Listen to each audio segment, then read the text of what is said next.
Welcome to the Nameless. The GPS showed a 10-minute trip. I remember glancing at it because it felt reassuring, like a promise.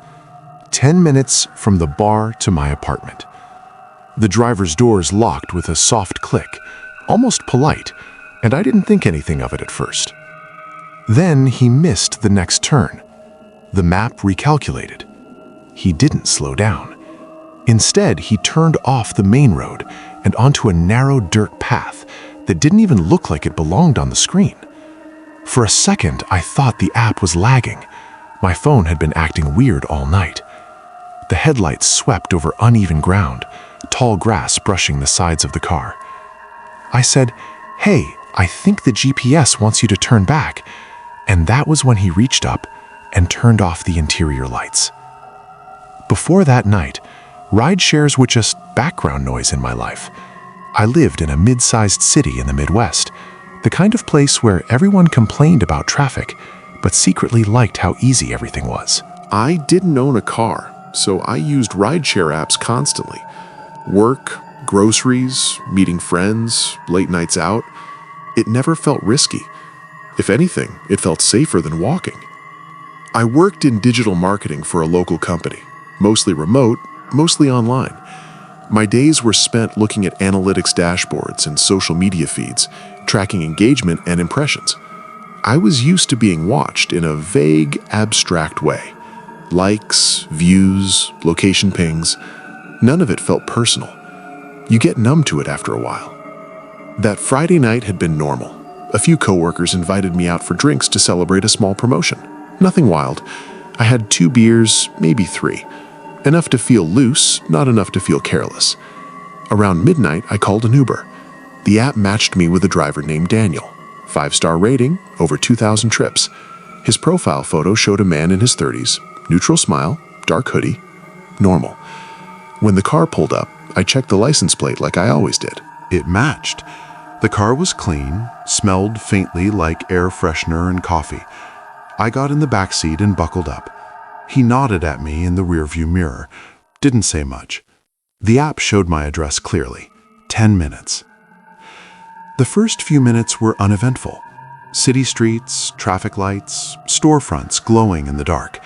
I scrolled on my phone, half reading messages I'd already read earlier. I remember noticing how quiet the car was.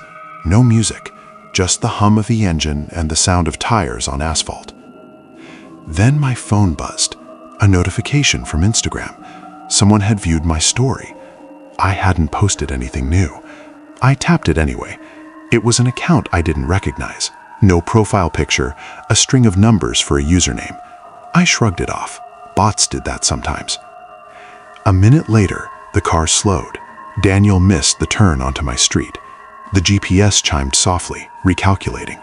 I leaned forward a little. "Hey, I think you just missed it." He didn't respond right away. His eyes stayed on the road. "Shortcut," he said finally. His voice was calm, almost bored. The map now showed a longer route, 15 minutes, then 16. I watched the blue lines stretch and bend in ways that didn't make sense. We passed the last row of streetlights. The road narrowed. Trees closed in on both sides. That's when the doors locked.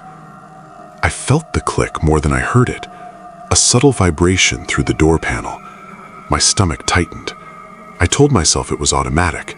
Some cars did that once you hit a certain speed. Still, I tried the handle. It didn't move. "Hey," I said, trying to keep my voice even. "Can you unlock the doors?" "Safer this way," he said. He didn't look back at me. The dirt road stretched ahead, illuminated only by the headlights.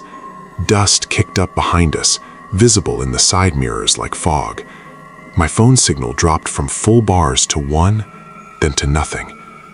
The GPS froze, the car icon stuck in place, while the road kept moving beneath us. I texted my roommate anyway, even though the message didn't send. Just typed, "In Uber, something wrong." I stared at the unsent bubble, willing it to go through.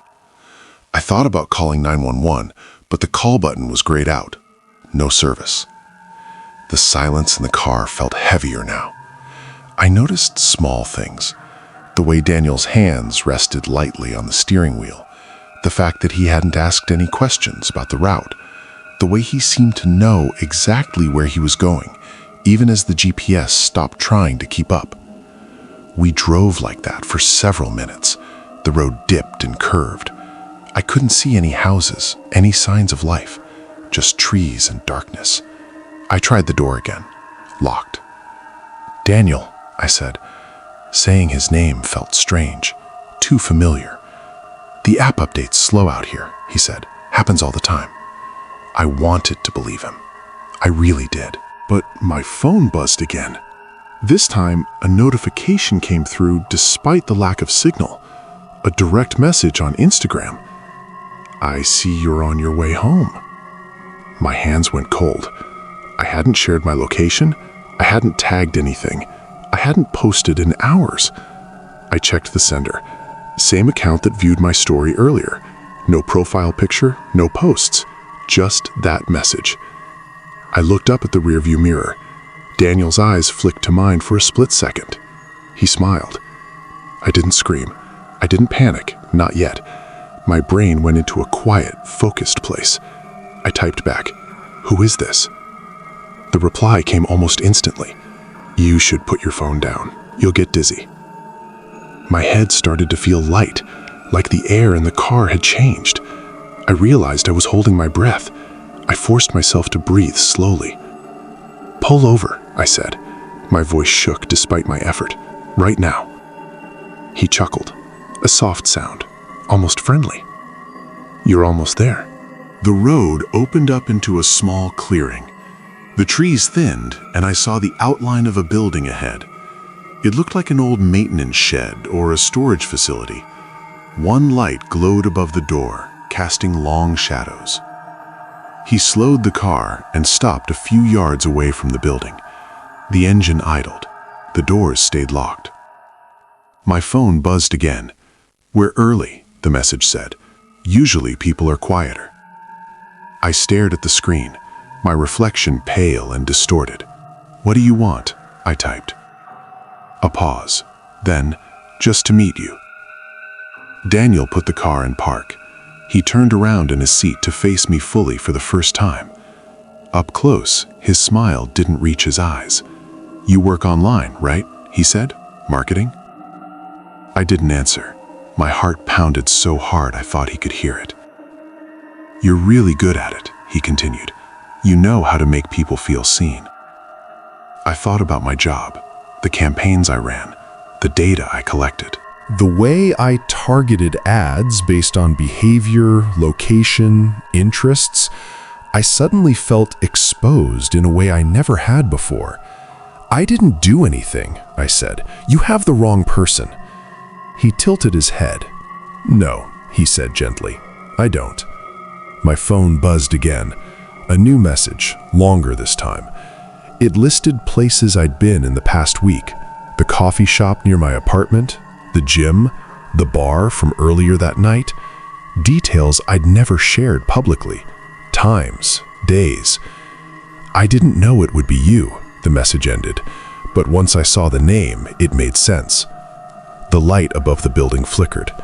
For a moment, everything seemed unreal, like a set piece. I thought about bolting, smashing a window, doing something dramatic. But my body felt heavy, unresponsive. Daniel reached up and unlocked the doors.